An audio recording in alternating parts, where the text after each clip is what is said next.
Olá, no programa de hoje, impactos da Operação Rejeito em Minas. As repercussões da ofensiva da Polícia Federal sobre empresários, lobistas e servidores públicos suspeitos de arquitetarem um esquema bilionário de corrupção, lavagem de dinheiro e crimes ambientais atrelados à mineração no Estado. As tensões geradas pelos empreendimentos e a possível instalação de uma CPI na Assembleia. Eu converso com a deputada estadual Bela Gonçalves, do PSOL, presidenta da Comissão de Direitos Humanos e integrante efetiva da Comissão de Meio Ambiente e Desenvolvimento Sustentável do Parlamento Mineiro. Bem-vinda mais uma vez ao Mundo Político, deputada Bela. Muito obrigada, é muito bom estar aqui, Marco. Muito bom para a gente.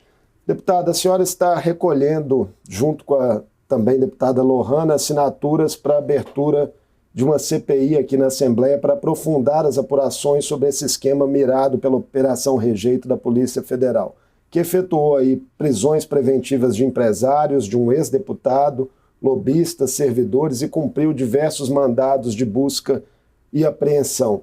O quão graves são os fatos revelados até aqui? Muito graves. A gente está falando de um estado, Minas Gerais, que viveu dois dos maiores crimes socioambientais da história, com perdas de vidas, no caso de Brumadinho, 272 pessoas, que tem visto as suas serras e águas serem altamente contaminadas pela mineração. E há um clamor muito forte por uma fiscalização séria, que aconteça de uma forma isenta e que proteja o meio ambiente e as pessoas. Quando a gente vê uma organização criminosa se organizar não apenas entre empresários, mas também entre agentes públicos e lobistas que operam inclusive na Assembleia Legislativa, isso mostra que, de fato, os interesses das mineradoras têm se sobreposto à defesa do meio ambiente e da vida das comunidades. As denúncias que agora estão sendo deflagradas nas operações da Polícia Federal são feitas há muitos anos por parlamentares aqui da Assembleia, inclusive pelo meu mandato, de mineração ilegal na Serra do Curral, de mineração ilegal na Serra do Botafogo, em Ouro Preto. Então, essa era até uma São curiosidade que eu tinha. A senhora que milita há tantos anos, se surpreendeu com algo do que foi revelado? Eu me surpreendi com o fato de que esse esquema veio à tona, porque é incomum no Brasil, infelizmente, a gente vê as investigações criminais chegarem nos colarinhos brancos. Acho que o que está sendo feito hoje de investigação sobre o PCC e a Faria Lima é inaugural, e aqui em Minas Gerais a gente também tem, de uma forma inédita, empresários da mineração sendo detidos. Acho que vale a pena destacar que a gente teve 2 crimes ambientais, que eu já disse, já citei aqui, de Brumadinho e de Mariana, pelos quais ninguém até hoje pagou. Então a gente vê empresários de fato respondendo e sendo detidos pela Polícia Federal, é algo que surpreende. Não surpreendem as denúncias, porque é algo que a gente vinha denunciando há muito tempo. A mineração na Serra do Curral, ela é cheia de ilegalidades. Ilegalidades muito flagrantes que a gente vinha denunciando nas audiências, nas visitas técnicas, por meio de requerimentos, desde que a mineração lá voltou a ser autorizada por um termo de ajuste de conduta para recuperação da área degradada. Isso abriu espaço para uma mineração sem precedentes na Serra do Curral, que depois levou seus tentáculos para o restante da região leste, região metropolitana, até chegar no Cerro, município inclusive do Jequitinhonha. A abertura de uma CPI, deputada Bela, precisa de 26 assinaturas de apoio entre os 77 deputados estaduais e também da concordância do presidente da Casa. Os riscos dos fatos respingarem, em figuras do meio político pode dificultar, a obtenção do aval necessário para que esse colegiado funcione? Eu acredito que sim. Não há motivo para não se abrir uma CPI na Assembleia, porque os fatos são muito graves, o envolvimento de agentes públicos está colocado. É um motivo evidente de uma CPI. A única coisa que pode explicar parlamentares não assinarem, não concordarem com essa CPI é o envolvimento direto deles com essas mineradoras. O que, de fato, eu posso atestar, inclusive a Polícia Federal mostrou, de incidência de parlamentares sobre projetos de lei que buscavam a preservação de áreas de interesse da mineração. Eu acho que essa é o maior obstáculo para a gente conseguir, de fato, instaurar uma CPI. o envolvimento de tantos atores aqui dentro do parlamento. O requerimento já conta com quantas assinaturas? O requerimento estava com 15 assinaturas. É um número absolutamente insuficiente para a abertura de qualquer processo de CPI.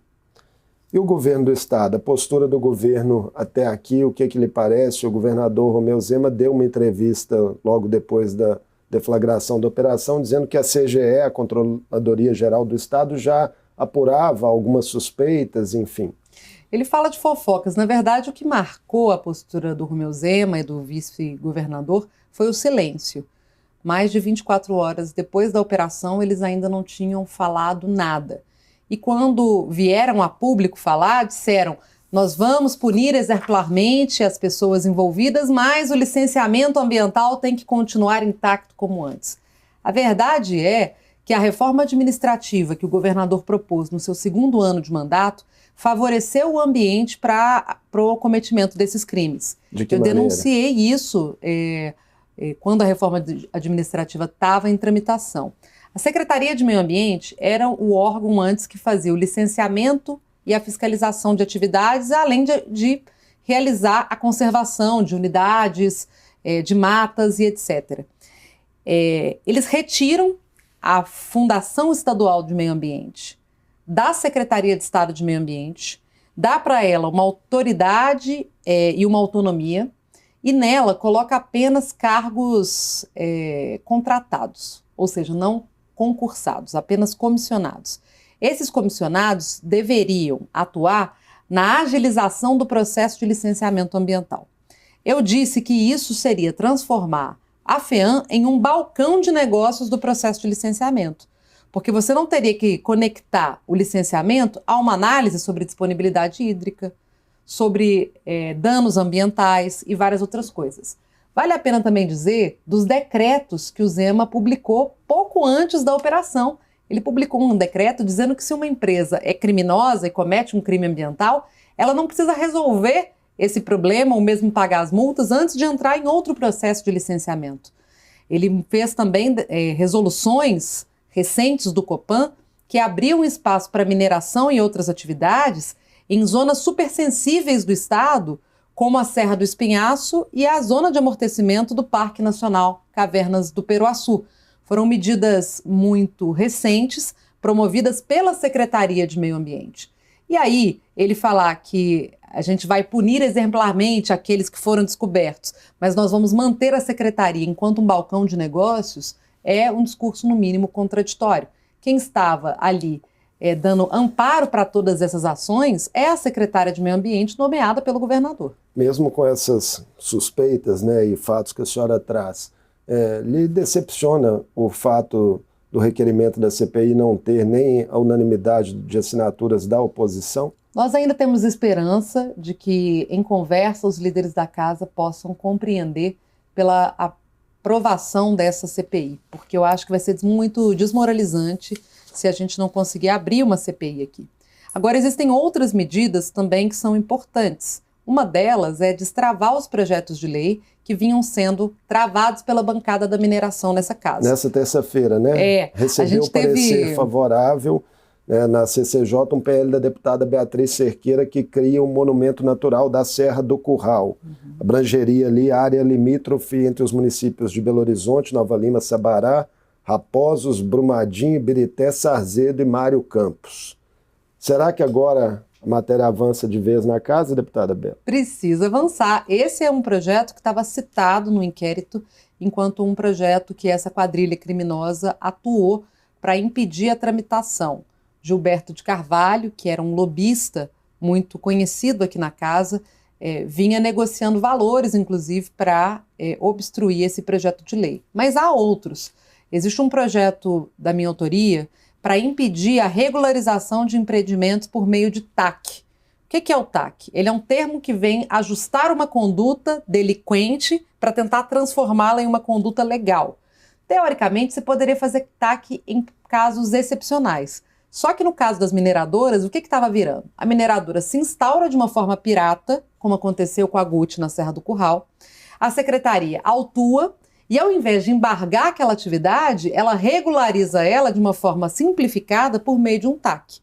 Eu tenho um projeto de lei assinado por outros parlamentares para proibir esse tipo de prática, que, na verdade, se você for analisar o inquérito, foi a prática adotada em Ouro Preto, foi a prática adotada na Serra do Curral, foi a prática adotada em Itabirito, na comunidade de Aredes.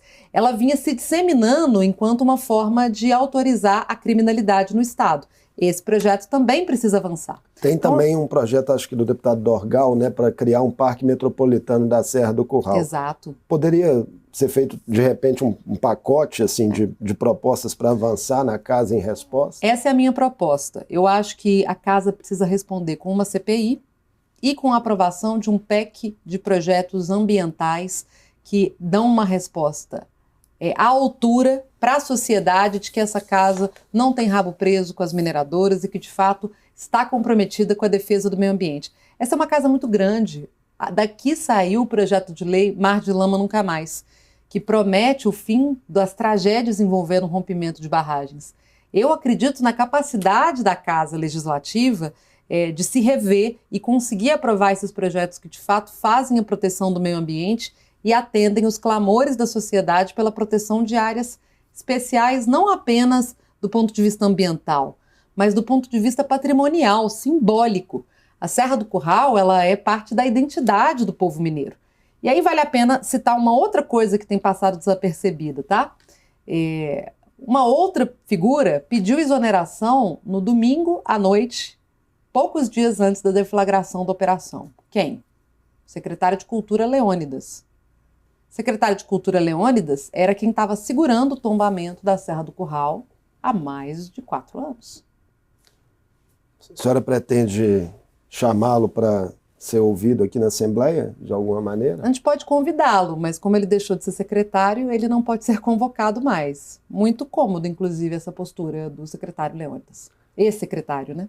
Como que a senhora viu a decisão da Justiça Federal de Minas Gerais de transferir os nomes apontados como cabeças do esquema, né, os empresários Alan Cavalcante do Nascimento e Helder Adriano de Freitas e o ex-deputado estadual João Alberto Paixão Lages para o Sistema Penitenciário Federal de Segurança Máxima? É até uma decisão inédita em se tratando, né, de processos ambientais no Brasil, e o argumento foi de que eles estavam representando risco concreto às instituições judiciárias. Eu acho uma decisão muito importante porque as investigações ainda estão em curso e muita coisa, muito nome ainda vai aparecer.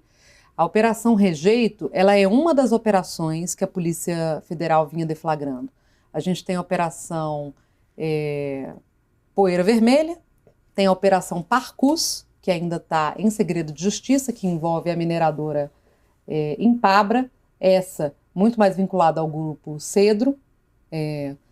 Então, a gente tem ainda nomes e situações para aparecer. Se esses empresários tivessem um acesso muito facilitado à informação externa, eles poderiam tentar destruir provas e impedir o avanço da operação. Então, o envio deles para o Presídio de Segurança Máxima é uma medida importante para proteger a investigação. Enquanto a CPI, né, continua aí com a coleta de assinaturas, a Comissão de Direitos Humanos já tem audiência convocada, né, sobre o tema para a próxima quinta-feira. Qual será o foco, deputado? Nós temos 2 reuniões importantes marcadas. Dia 25, próxima quinta-feira, a gente convida a secretária de Meio Ambiente para prestar informações à casa sobre todas as denúncias da Operação Rejeito que tem a ver com a Serra do Curral, trazendo impacto para a comunidade de Belo Horizonte e região, para povos tradicionais e, em especial, para os moradores do Taquaril, que vinham ali sofrendo com explosões da GUT, que era a mineradora que operava de forma ilegal, há muito tempo, sem qualquer tipo de fiscalização do meio ambiente. A secretária já confirmou presença, não é isso? A secretária ainda não confirmou presença, mas, de qualquer maneira, no dia 1º, ela está convocada já para uma outra atividade da Comissão de Direitos Humanos, que vai debater o Rodoanel Metropolitano e a consulta dos povos e comunidades tradicionais. Então, de um jeito ou de outro, ela terá que vir aqui na Assembleia nos próximos dias prestar esclarecimentos para todos os deputados e para a sociedade. Ministro de Minas e Energia, Alexandre Silveira, se disse surpreso com o envolvimento de quadros técnicos, segundo ele, até então bem avaliados, e defendeu a criação de um conselho de política mineral para aperfeiçoar a gestão do setor. Seria algo bem-vindo? Olha, Como é que eu posso dizer? Eu acho que a relação do ministro Alexandre Silveira com quem ele nomina também precisa ser colocada. Se há agentes da ANM indicados por ele presos hoje, a gente precisa, de fato, de investigar uma responsabilidade ou uma relação do ministro com algumas mineradoras, em especial ali da região de Ouro Preto. Eu acho que isso é importante que se faça. Agora, as iniciativas para construir medidas para ampliar a fiscalização da mineração é muito importante. Hoje nós temos um problema não apenas de fiscalização de barragens de rejeito, de mineração ilegal, mas de fiscalização tributária também. As mineradoras hoje, elas só negam impostos aos montes e a gente só tem 4 fiscais tributários da mineração na AMM para todo o Brasil. A gente está dizendo, né, que o nosso minério está sendo roubado, está sendo levado, sem qualquer tipo de pagamento de impostos e ainda assim com um baixo controle sobre o que eles deveriam deixar de CEFEM e de imposto de renda sobre as operações, que é tributado uma única vez. Eu tenho feito um debate de que a gente precisa ampliar e repensar a fiscalização tributária sobre a mineração, compartilhando essa competência que hoje é exclusiva da ANM com órgãos do Estado e dos municípios, para que a gente e da Receita Federal, para que a gente consiga, de fato, ter uma fiscalização tributária sobre a mineração e pense uma tributação específica da mineração. Junto com o Sindifisco, nós temos discutido uma espécie de royalty da mineração que poderia ser instaurado através da aplicação de uma CID da mineração. É uma ideia inovadora, importante, que pode representar um incremento de renda para os municípios e para o Estado e, de fato, representar uma contrapartida maior da mineração para a sociedade. A operação, ela mostrou, foi a ponta do iceberg do problema e do crime que a mineração representa para o nosso Estado. Há muito tempo as mineradoras se infiltraram dentro do Executivo e do Legislativo para aprovar leis que os beneficiem de não pagar impostos, de cometer crimes e esses crimes compensarem, de destruírem o meio ambiente sem terem medidas exemplares de punição às pessoas responsáveis. Ainda nas reações, né, tivemos a da Federação das Indústrias de Minas Gerais, a FIENG, que em nota defendeu que o setor mineral não pode ser generalizado ou demonizado em função de casos pontuais que descumprem a legislação. O que lhe parece o argumento? Olha, eu acho realmente que não pode ser generalizado, mas o problema é geral. Eu que acompanho, assim como a deputada Bia, somos muito atuantes na parte de meio ambiente, a gente vê que é crime atrás de crime. A gente acompanha comunidades do Vale do Jequitinhonha, comunidades do norte de Minas, absolutamente massacradas por mineradoras, e quando a gente vai fazer denúncias, sequer uma fiscalização séria é feita. Quando é aplicada uma multa pela Secretaria de Meio Ambiente, essa multa não é paga, é dado um desconto de 50% e mesmo assim, se a mineradora não pagar hoje pelo Estado, ela tem o direito de licenciar novos empreendimentos. O problema é hoje mais de fiscalização do que de legislação? Os dois. A legislação, ela é leniente com o crime minerário no Brasil. Mesmo após mudanças recentes. E a fiscalização é precária. Essa precariedade da fiscalização, ela é ativamente produzida. Hoje, ao não termos há mais de 12 anos concurso e nem recomposição de carreira para os servidores do meio ambiente, a gente tem um número de pessoas que têm autonomia de fato para fazer o seu trabalho com isenção, sem correr o risco de sofrer uma pressão, de ser demitido, ela é muito baixa. Nós estamos com uma defasagem enorme no quadro de servidores do meio ambiente e uma defasagem salarial, que muitos preferem deixar esse serviço e são assediados pelas mineradoras para trabalhar em mineradoras ganhando 3, 4 vezes mais. A gente precisa de recompor o sistema de meio ambiente no Estado, recompor o Conselho de Meio Ambiente, que hoje está dominado pelas mineradoras, recompor a carreira do meio ambiente, fazer uma condição, uma secretaria de meio ambiente robusta, que consiga exercer a sua função constitucional e, ao mesmo tempo, precisamos avançar com legislações que protegem o bem comum. Só dessa forma a gente vai enfrentar as mudanças climáticas, os crimes minerários e os impactos que isso tem tido sobre a saúde da população, sobre a vida da população em regiões mineradas. Muitas lutas pela frente, né, deputada? Muitas.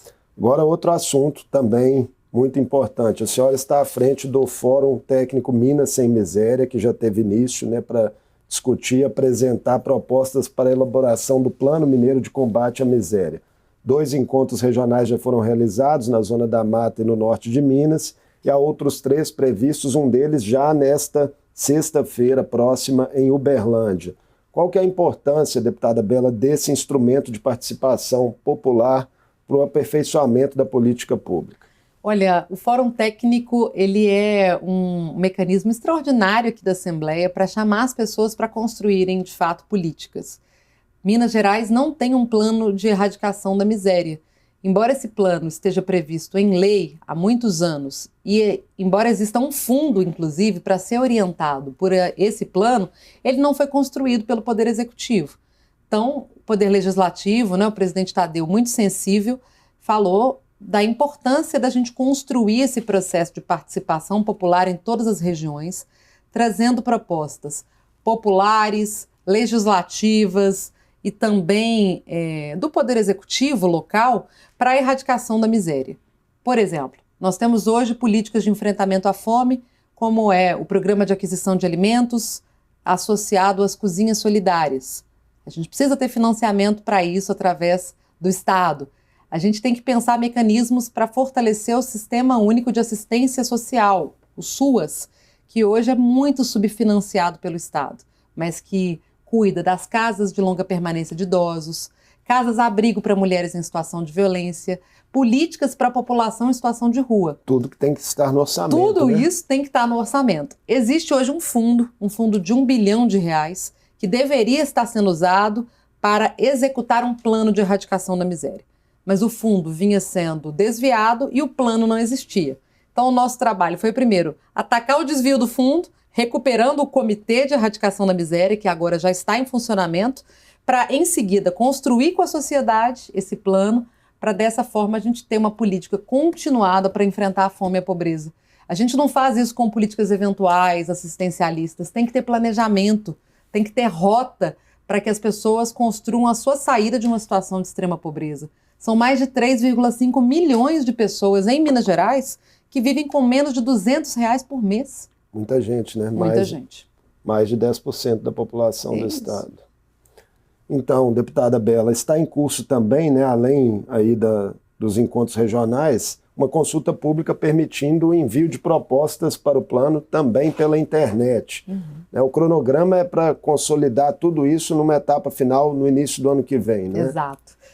A gente está recebendo essa consulta pública pela internet, então você que tem uma proposta de mudança estrutural, eu quero falar como é que a cozinha solidária foi importante, como é que a moeda social foi importante, quero defender as políticas do Sistema Único de Assistência Social, mande para a gente na Assembleia, porque tudo isso vai compor o relatório que vai subsidiar a entrega de um plano de erradicação da miséria para o estado de Minas Gerais. Isso não é um plano de um governo, isso não é um plano de deputados, isso é um plano da sociedade para pensar um futuro em que a gente possa ver Minas Gerais sem ninguém passando fome, sem ninguém em situação de rua, sem nenhuma família em situação de vulnerabilidade. Isso não depende só do Fundo de Erradicação da Miséria, porque o recurso é insuficiente para lidar com 10% da população.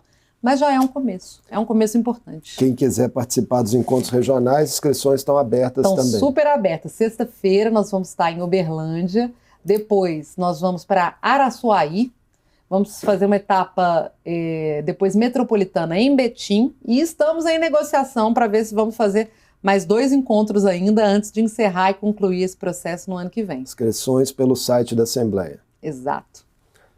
Para finalizar nossa conversa, deputada Bela, o PSOL, seu partido, está completando neste mês 20 anos do seu registro definitivo na Justiça Eleitoral, que foi no dia 15 de setembro de 2005.